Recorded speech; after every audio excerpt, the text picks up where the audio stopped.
Good morning. Are you feeling better now? Pahayag ni Clyden na maramdaman ang kanyang presensya. Napaka-fresh nito, medyo mamasa-masa pang buhok ni Clyden. At kahit may kalayuan ang distansya nila, parang amoy na amoy ni Shaina ang napakabangong scent nito. What happened? Masakit pa ba yung paso mo? Untag ni Clyden na mapansing napatigil siya at hindi umimik. Inilang hakbang nito ang kanilang pagitan at hinawakan agad ang kamay na may paso. Hindi, okay na. Saad ni Shainang di malaman kung ano ang isasagot. Di kasi siya makapaniwala na nandito pa ang asawa at naghahanda ng pagkain. Ganon din ang pag-aalala nito sa kanyang kamay. It's swelling. Kailangan ipakita natin sa doktor yan. Maupo ka na doon at kakain na tayo, then we'll go to the doctor afterwards. Si Clyden na pinaghila pa siya upang maupo sa harap na hapagkainan. Thank you. Ang nasambit na lamang na siya ina dito. Ngunit di niya akalaing hahawakan ni Clyden ang kanyang baba at gagawaran siya ng isang halik sa labi. My pleasure, saad nitong nakangiti pagkatapos. Pinindot ang kanyang ilong saka hinarap ang pagdalagay ng pagkain sa kanyang plato. Di maiwasan na siya inang kiligin sa ginawa ng asawa. Kung kahit excited siyang kumain ng niluto nito. Di niya alam ano ang pangalan ng niluto ni Clyden, ngunit sa pakiwari niya masarap iyon. Ay, hindi pala. Lahat ng pagkain niluluto nito masarap para sa kanya. Ang sarap naman. Ano pong tawag sa luto nyo? Nakangiting saad niya rito. Scrambled egg with salmon, goat cheese and asparagus. Nakatawang sagot ni Clyden sa dalaga. Oh, ang sarap, promise. Kung hindi ka siguro naging CEO, sigurado ko isa kang magaling na chef ngayon. Puri niya siya ina dito habang takam na takam sa pagkain. Simpleng luto lang yan, natutunan kong magluto when I was in the States. Gusto ni na mommy dito lang ako sa Pilipinas mag-aral, pero I wanted to pursue my study in Harvard, kaya't ang hatol sa akin, papayagan ako mag-Amerika, ngulit ang kondisyon, hindi ako magdadala ng kasambahay. So, I ended up experimenting foods, washing my own clothes, and clean up my own mess. Natatawa ni Clyden na wika habang inaalala ang kanyang pamamalagi sa States. Namamangha namang tumango-tango sa Shaina. Sa yaman ng mga Villacorda, kahit 10 katulong ang dadalhin ni Clyden sa Amerika, wala tong kaso sa kanila. Kaya pala napaka-independent ng asawa, ang firm ng decision making at halos kalkulado lahat ng mga galaw. Seems like you have been punished. Pahayag niya ngulit natatawang umiling-iling iyon. That was my thought at first, pero yun ang gusto ko eh. So wala ako nagawa but to conquer those challenges, and I did. Hanggang si mommy na rin ang sumuko. She wanted to send me helpers pero tumanggi na ako. What for? I already know how to cook my own food, how to wash the dishes and everything. And loving Samantha with all your heart? Dagdag na siya ina. Napahinto sa pagnguya si Clyden at dahan-dahan tumingin sa mukha ni Shaina. Nagsalubong kanilang mga paningin ngunit maya-maya, napangiti pagkatapos ay tumango-tungo. She takes care of me and taught me many things. I heard she's a supermodel. Yeah, it's her passion. I'm sure she will be staying here in the Philippines when you two got married. Pahayag ni Shaina ngulit bigla na tahimik si Clyden bago tumingin sa kanya. I am very sure that she won't.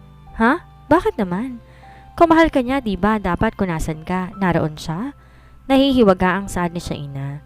She loves her career and I respect that. Pero papanong... Hey, stop thinking about it. Kain ka na. We're gonna visit the doctor today. Pagkakat ni Clyden sa kanyang mga iniisip. Tiningnan pa ni Shaina to na mariin, ngunit ikiniling nito ang ulo tanda ng pagpapatigil sa kanilang topic. Kung kahit wala siya nagawa kundi tumango dito at ipagpatuloy ang pagkain. Kung may importante kang lakad ngayon, just go ahead. Ako na lang pupunta sa doktor. Turan ni Shaina sa asawa habang nagliligpit ng mga pinagkainan. Nope, I will accompany you. Kaya ko na, kay Dr. Chan na lang ako pupunta. Dr. Chan, skin specialist ba siya? Hindi naman, surgeon siya pero diba kung doktor ka, may alam ka naman sa lahat ng sakit, diba? Nope, kaya nga may tinatawag na specialista, diba? E di, i-refer na lang nga ako sa mga colleagues niya doon. Shaina, wag matigas ang ulo mo. Kay Dr. Luis tayo, tapos. Pinal na pahayag ni Clyden kung kaya, ngumiti na lang sa Shaina dito kasabay ang pag-iling-iling ng ulo. Good, you must learn to follow your husband's order.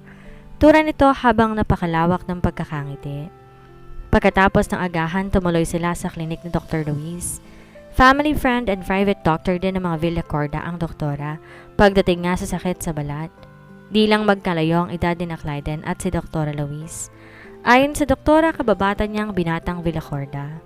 Nagkukwento ang doktora habang nililinis at binibigyan ng gamot ang kanyang paso, habang si Shaina pangiti-ngiti na nakikinig dito. Pagkatapos tingnan at kung ano-anong pinaglalagay ng doktora sa kanyang paso, tila biglang wala na siyang naramdamang anumang kirot mula sa kanyang paso. Dagdag pa ng doktora, gagaling na ang kanyang paso na parang walang nangyari after 2 to 3 days dahil hindi naman daw yun grabe na siyang pinagpapasalamat na Shaina. Kung ano-anong mga ipinagbilin sa kanilang dalawa ni Clyden, hindi lamang tungkol sa kanyang paso kundi pati sa relasyon nila ng lalaki.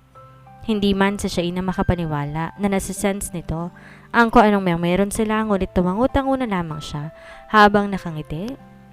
Paglabas nila sa klinik na Dr. Louise, sumakay muli sila sa sasakyan ni Clyden. Ngunit pagkaraan ng 15 minutes, pinarada ni Clyden ang sasakyan sa harap ng A&B. May meeting ka dito? Di makapaniwalang tanong ni Shaina. Yeah, pero madalian lang. Kaswal na pahayag ni Clyden habang tinatanggal ang seatbelt. You wanna come? Turan pa nito bago buksan ang pintuan ng sasakyan sa driver's side. Hindi, dito na lang ako. Mabilis niyang tanggi. Start ng suspension ni Shaina ngayon at di siya pwedeng pag-alagala sa premises ng kumpanya. Isa pa, wala rin siyang balak magpakita sa mga tao sa loob. Sa nangyari sa kanya, mukhang nagkaroon siya ng trauma na anumang oras may mananakit sa kanya. Okay, wait for me here. Saglit lang ako. Tura ni Clyden bago siya binigyan ng smack sa lips at tuluyan ng pumasok sa A&B. Naiwan pa siyang medyo natulala dahil sa ginawa ni Clyden na paghalik sa kanya. Sa isip niya para nakakasanay na ng asawang paghalik-halik sa kanya. Di yata't may pagtingin ng asawa sa kanya. Ay! Kilig na kansaw ni Shaina sa sarili. Ngunit agad din namang tumigil nang pumasok sa isip niya si Samantha, kung kaya't kinuha na lang niya ang cellphone at pailing-iling na binuksan iyon. Maglalaro na lang siya ng word puzzle kaysa mag-isip siya ng imposible. Halos hindi niya na-open ang app ng sunod-sunod na may pumasok na text messages sa kanyang cellphone. Curious siya sa napakaraming messages kung kaya dali-dali niyang tinignan ang mga yon. Would like to apologize to Miss Shaina Aguas. Those messages surrounded all over A&B and was all lie. Ma'am Shaina, please forgive me. Ang nakasaad sa unang nabuksan niyang text message in bold letters. Sa kabiglaanan natutop niya ang kanyang bibig ng kanyang kamay. Hindi siya makapaniwala. Miss Shaina Aguas, please forgive me. It was not my intention to ruin your reputation. Ain't happen again. I don't know the consequences of my incognizance. Please forgive me, Miss Shaina. Marami pang mga mensahe ang natanggap ni Shaina na humihingi ng dispensa at sorry sa kanya. Sa pakiwari niya, hindi lang din siyang nakatanggap ng mga naturang mensahe bagkos, katulad din sa pagbibigay ng di magagandang mensahe laban sa kanya. Iniisip niya ano nang nangyari sa loob ng kumpanya. Natapos ba agad-agad ang investigation kung kahit nakatanggap siya ng mga ganong mga messages? Nasa malalim na pag-iisip si Shaina nang bigla. Bumakas ang pintuan sa driver's side at sumakay si Clyden. Natapos agad ang meeting? Di makapaniwalang pahayag niya rito. Tumango naman yon at binigyan siya na hindi ma-explain ng ngiti. Ang bilis naman. Turan niya ulit dito na agad pinandar ang sasakyan at pinatakbo. Just a small talk. Matipid na turan ni Clyden. Di man makapaniwala, ngunit di na lamang din si Shaina umimik, lalo na tumunog ang kanyang cellphone. Si Carla ang tumatawag. Tiningnan niya muna sa driver's seat ang asawa, ngunit di na nakafocus naman yon sa daan, kung kaya't pinindot niya ang answer button. Yes, Mare? Masaya niyang bungad sa kaibigan. Nasaan ka ngayon? Tanong nito agad sa kanya. Bakit naman? Pumunta dito ang jowa mo, galit na galit. Lahat ng department heads pinagalitan ng bonggang-bongga. Oh, talaga? Saad niya kay Carla pagkatapos tiningnan niya ang asawa, ngunit parang wala itong narinig. Sigurado ka ba? Oo naman. 20/20 pang grado ng mata ko kaya 100% siya nga yun. Tawagan mo nga baka hindi pa yung nakakalayo. Si Carla na talagang parang nagbabalita sa radyo kung kaya hindi na siya maiwasang hindi matawa dito. Sa kanyang paggalaw na hagip ng kanyang kamera ang binatang nakahawak sa manibela. Mare, sinong kasama mo? Halos lumaki ang mata ni Carla na biglang nasa himig ang pagkatakot. Di naman makapaniwala sa Shaina sa reaksyon ng kaibigan kung kaya't titutok niya kay Clyden ang kamera. Ngumiti yon at kumuway na nasa kabilang linya. Hello sir. Oh my God, sorry sir. Di alam ni Carla ang sasabihin kung kaya natawa siya dito. Ang aga-aga daw nagtetelebabad ka, Mars. Kansaw ni Shaina sa kaibigan at natutop nito ang kanyang bibig. Di naman, Mare. Sige ha at may gagawin pa ako. Miss you, bye! Si Carla nagmamadali nang nagpaalam at pinatay ang sariling cellphone. Patawa-tawa si Shaina habang sinisiksik sa kanyang handbag ang sariling cellphone. She's funny, tura ni Clyden. Pero mabait yun, sagot niya dito. Teka, ano palang ginawa mo sa A&B? Turan ni Shaina dito. Tumingin lang sa kanya si Clyden saka nagkibit yun ng balikat. Di ka na dapat nagkaksaya ng panahon. Ang dami-dami mo nang ginagawa, oh. Pahayag niya dito. How couldn't? I'll never tolerate violence in the companies where I'm involved. And for goodness sake, you are my wife. Rumihistro ng galit sa gwapong mukha ni Clyden. Sa tinuran nito, hindi na siya napigilang mapangiti ng lihim. Musika sa kanyang pandinig na tinatawag siyang wife nito. Di niya tuloy napigilang ipulupot ang kamay sa braso nito na nakahawak sa manibela at ihilig ang ulo sa balikat nito. Thank you. Hindi mapagsidlang pahayag niya. Clyden just patted her head and kissed her hair. Hindi makapaniwala si Shaina na kasama niya ngayon si Clyden habang naglalamyerda sa Europe. Noong isang araw lang magkahawak kamay silang naglalakad sa Plaza Mayor sa Madrid na animoy magkasintahan lamang o di kaya bagong kasal lamang. May kinausap lang tong mga kapwa businessman ngunit sandali lamang kung kaya madami ang oras silang naglagalag sa Spain. Nag-enjoy din sila sa mga magaganda at unique na buildings and museum sa Old Town ng Geneva bago lumipad papuntang Paris kung saan isa sa mga private na siya inang lugar. Nakapunta na siya dito ng 2 beses ngunit wala siyang oras para mamasyal at puntahan ang pinakasikat at pinag-uusapang Eiffel Tower. At syempre gusto niyang maglakad sa pinaka-romantic na street sa Paris kasamang kanyang si Clyden. Sa presidential suite ng Four Seasons Hotel sila tumuloy at mula sa kanilang bintana, tanaw na tanaw niya ang napakagandang Eiffel Tower. Napapikit pa siya sa labis na excitement habang tinatanaw ang sikat na tower sa Paris. Ini-imagine pa niyang sarili habang magkahawak kamay sila ni Clyden, naglalakad sa ilalim nito. Tuloy pumasok sa isip niya ang favorite niyang Korean drama na Lovers in Paris. Nakangiti sa Shaina habang kinikilig. Ngunit nang maalalang naghihintay sa living area ng suite si Clyden, dali-daling tinungo ang pintuan. Pagbukas niya ng silid, narinig niyang boses ni Clyden na parang may kadibate sa telepono. Palakad-lakad pa habang kumukumpas sa mga kamay. Kitang-kita sa aura nito ang labis na pagkairita. Hindi man ni Shaina nauulinigan ng maliwanag ang mga sinasabi nito, ngunit sa kilos ito'y mukhang nakikipag-argumento sa telepono. Imbes lapitan niya ito'y nanatili siya sa kinatatayuan at hinayaan to hanggang matapos sa pakikipag-usap. Pagkababa nito ng telepono, galit na isinalampak ang sarili sa couch. Nilamukos ang mukha at binato sa kung saan ang hawak na telepono. Nabigla sa Shaina sa ginawi nito kung kaya napatras siya at tinago ang sarili sa likod ng pintuan. Maya-maya tumayo si Clyden, kinuha sa rack ang coat at tuloy-tuloy lumabas sa kanilang suite. Pagsara ng pinto ang nilabasan ng asawa, saka lang na Shaina pinakawalan ang kanina'y nakahang na paghinga. Parang nervyos siyang bigla. Oo at na-witness na niya kung paano magalit sa kanya ang asawa noon. Ngunit ang nasaksiyan niya ngayon parang bigla siyang natakot muli dito.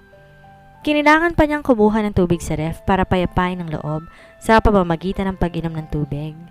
Akala niya mag-a-unwind lang si Clyden sa labas o kung saan upang maibsan ang kung anumang galit na nadarama. Ngunit lumipas ang ilang oras, hindi ito bumabalik. Nasira tuloy ang schedule nila ng pamamasyal sa Eiffel Tower.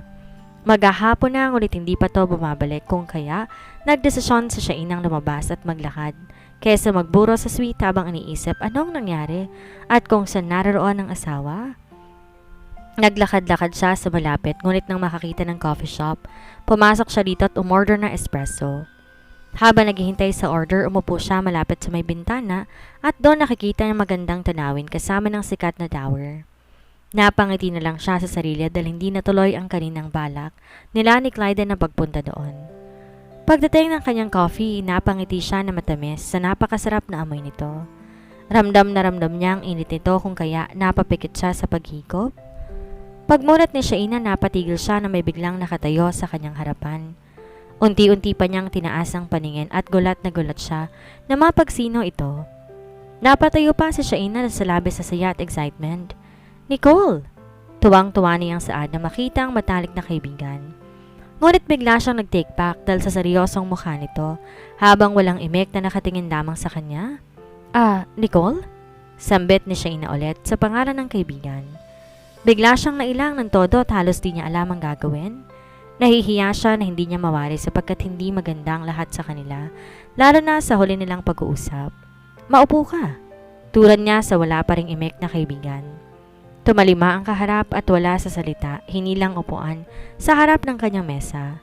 Pinatong nito ang mamahaling bag sa free space ng kanilang table at saka piniikot ang paningin sa buong cafe. Gusto mo ng kape? Sandali, ikukuha kita. Maiksing saad ni Shaina. No, thanks. Maiksing saad ni Nicole kung kaya't napatigil siya sa pagtayo. Ngumiti na lang siya ng pilit at saka dahan-dahan bumalik sa kanyang pagkakaupo. Aligaga si Shaina sa labis na kaseryosohan ng kaibigan at hindi siya sanay na parang piniprito siya nito sa pamamagitan ng hindi pagsasalita. Nicole!